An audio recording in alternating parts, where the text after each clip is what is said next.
జిల్లా నందిగామ మండలం చేగూరు గ్రామంలో శ్రీ ఆంజనేయ స్వామి నూతన దేవాలయ ప్రారంభోత్సవం విగ్రహ ప్రతిష్ఠ కార్యక్రమం గ్రామంలో కన్నుల పండుగగా సాగింది। ఈ కార్యక్రమానికి ముఖ్య అతిథులుగా బీఆర్ఎస్ పార్టీ నేతలు, మాజీ మంత్రులు ఎమ్మెల్యే హరీష్ రావు, మహమ్మద్ అలీ, శ్రీనివాస్ గౌడ్ హాజరయ్యారు। మాజీ మంత్రులు దేవాలయానికి చేరుకోగానే చేగూరు గ్రామ బీఆర్ఎస్ పార్టీ నేత మామిల సంతోష్ మిట్టల్ స్వాగతం పలికారు। ఎమ్మెల్సీ నవీన్ రెడ్డి, మాజీ ఎమ్మెల్యే అంజయ్య యాదవ్ ప్రత్యేకంగా మాజీ మంత్రులకు స్వాగతం పలికారు। మాజీ మంత్రులు దేవాలయంలో పూజా కార్యక్రమంలో పాల్గొని తీర్థ ప్రసాదాలు స్వీకరించారు। అనంతరం మామిళ్ళ విఠల్ ఏర్పాటు చేసిన అల్పాహార విందులో పాల్గొని తిరిగి హైదరాబాద్ కు వెళ్లారు। ఈ కార్యక్రమంలో వై రవీందర్ యాదవ్, జైపాల్ యాదవ్, నందిగామ మండల బీఆర్ఎస్ నాయకులు, ప్రజా ప్రతినిధులు, కార్యకర్తలు తదితరులు పాల్గొన్నారు।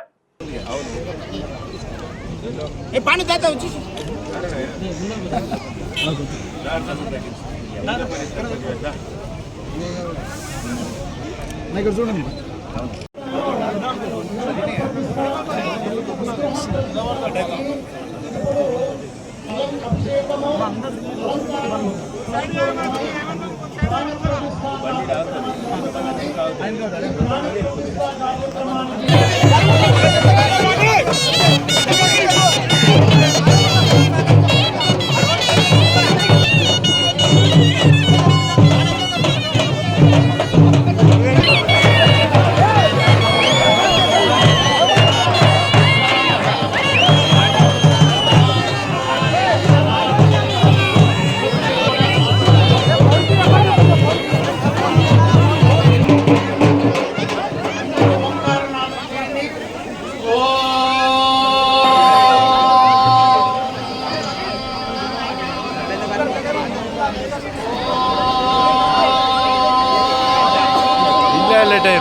kasih.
వీళ్ళపల్లి శంకరన్న గారు ప్రతి ఒక్కరికి ప్రజాప్రతినిధులకు, సర్పంచ్లకు, వార్డు సభ్యులకు, డైరెక్టర్లకు, సింగిల్ విండో చైర్మన్లకు ప్రతి ఒక్కరికి కూడా, అదే విధంగా ఇక్కడ వచ్చినటువంటి పోలీస్ డిపార్ట్మెంట్కు, ముఖ్యంగా మా గ్రామ పెద్దలకు, మరి గ్రామ సర్పంచ్ గారికి అందరికి కూడా మరి పేరు పేరున ధన్యవాదాలు. మరి గత 8 సంవత్సరాలుగా ఈ గుడి దినదిన చాలా మాకు సంతోషమైన విషయం. ఎందుకంటే మరి ఇన్ని రోజులు ఆగితే అయింది, కానీ మేము సంతోషంగా ఆ విధంగా ఇవాళ ఇంత పెద్ద ప్రోగ్రామ్ ఒక మేము అడిగినప్పుడు ఖాళీ చేయకుండా ఓసారి 50 లక్షలు, తర్వాత అందరం గ్రామ పెద్దలం అందరం కూర్చొని కూడా అడిగితే మరి మరొక 50 కోట్ల రూపాయలు అని పెట్టడం జరిగింది. అదేవిధంగా ఇప్పటిదాకా మన పెద్దలు చెప్పారు. మరి నా వంతు సాయంగా కూడా నేను కూడా ఇప్పటికి ఒక 25 నుంచి 30 లక్షలు పెట్టినా. మరి కంపౌండ్ వాళ్ళు కూడా కట్టిద్దామని చెప్పిన, ఇంకా కంపౌండ్ వాళ్ళకు బ్యాలెన్స్ ఉంది. అదేవిధంగా మరి కన్నటువంటి పాతమ్మ గారికి కూడా వాళ్ళ మరిది రెడ్డి వాళ్ళకు కూడా ఈ ప్లేస్ ఇచ్చారు. ఈ బావి కూడా చాలా పెద్ద బావి ఉండే ఈ ఆపోజిట్ పక్కన, అదంతా కూడా ఒక 2 సంవత్సరాలు అప్పుడింత ఇప్పుడింత మట్టి పోసి మరి ఆ బావి మొత్తం కూడా కూడుకోవడం జరిగింది. మరి తర్వాత ఇప్పుడు ఆ భగవంతుడు మరి ఇవాళ విగ్రహ ప్రతిష్టాపన, గజస్తంభం ఇవి కూడా పూర్తి చేయడానికి ఆయన కోరుకొని మరి ఆయన బలం ఇవ్వడం వల్లనే ఈ రోజు ఇంత మంచి కార్యక్రమం జరిగింది. మరి దీనికి ప్రతి ఒక్కరు కూడా సహకరించబట్టే ఈ విధంగా అయింది. ఒకరు అన్నదానం అని, ఒకరు బియ్యం అని, ఒకరు అదే అని, ఒకరిదాని చాలా పూలదండలు మంచివి చెట్టవి. నాకు బాగా యాద ఉంది, 2009లో ఆయన వచ్చినప్పుడు స్కూల్ కంపౌండ్ వాళ్ళు కూడా ఆయన చేతిలో వేయినప్పుడు, గతంలో మన మాజీ సీఎం కేసీఆర్ గారి ఎంపీ ఉండే అప్పుడు మన మహబూబ్నగర్ డిస్టిక్ ఈ కార్యక్రమంలో పాల్గొన్నందుకు మరి పేరు పేరున మన నందిగామ మండల ప్రజలందరితో అందరి తరపు నుంచి మరి ఆయనకు వచ్చినటువంటి మాజీ మినిస్టర్లకు, ఎమ్మెల్యేలకు అందరూ కూడా ప్రత్యేకమైన ధన్యవాదాలు. కాబట్టి నేనేమంటున్నానంటే మరి ఇంత పెద్ద ప్రోగ్రాము మేము ఒక 3 సార్లు మా ఇంట్లో మా ముగ్గురిని 2 సార్లు సర్పంచ్ గా, ఒకసారి సింగిల్ విండో చైర్మన్ గా కూడా గెలిపించారు. మరి దానికి ప్రతి గుడి బడి ఏదో అంటారు మరి పెద్దలు, ఏ ఊర్లో అయినా కానీ గుడి లేని బడి లేని ఊరు ఏదో ఉండదని. మరి ప్రతి ఊర్లో కూడా హనుమంతుడు ఉంటాడు. మరి ఆయన సుఖ సంతోషాలతోటి మన పిల్ల పాపలతో మన అందరం ఉంటాం. కాబట్టి అదే విధంగా నేనేమంటే ఈసారి కూడా చాలా పెద్ద ఎత్తున ఇంత మంచిగా కావడము చాలా సంతోషమైన విషయం. అదే విధంగా ఈసారి కూడా భారీ వర్షాలు పడి మరి ఈ గుడి ప్రారంభం చేసినట్టు ఇక్కడ ఉన్నటువంటి మన వీరాంజనేయ స్వామి మరి మనందరినీ కూడా వర్షాలు పడి మంచిగా పంటలు పండి అందరూ ఆయుర ఆరోగ్యాలతోటి పిల్ల పాపలతోటి ప్రతి ఒక్కరు కూడా చాలా మంచిగా అందరూ కూడా ఉండాలని, అదే విధంగా మరి ఇక్కడ ఉన్నటువంటి ప్రతి ఒక్కరికి కూడా వచ్చి ఈ కార్యక్రమాన్ని ఇంత మంచిగా చేసినందుకు మేము కూడా ప్రతి ఒక్కరికి ధన్యవాదాలు చెప్తూ, మరి పురోహితులు ఇక్కడ చూడండి అయ్యగారులు పంతులు ఎవరైతే ఉన్నారో వాళ్ళు కూడా మమ్మల్ని అసలు మేము పూజల మనకు ఎదుటివాడు బాగుపడితే ఏ విధంగా అశోషాలు ఉండకుండా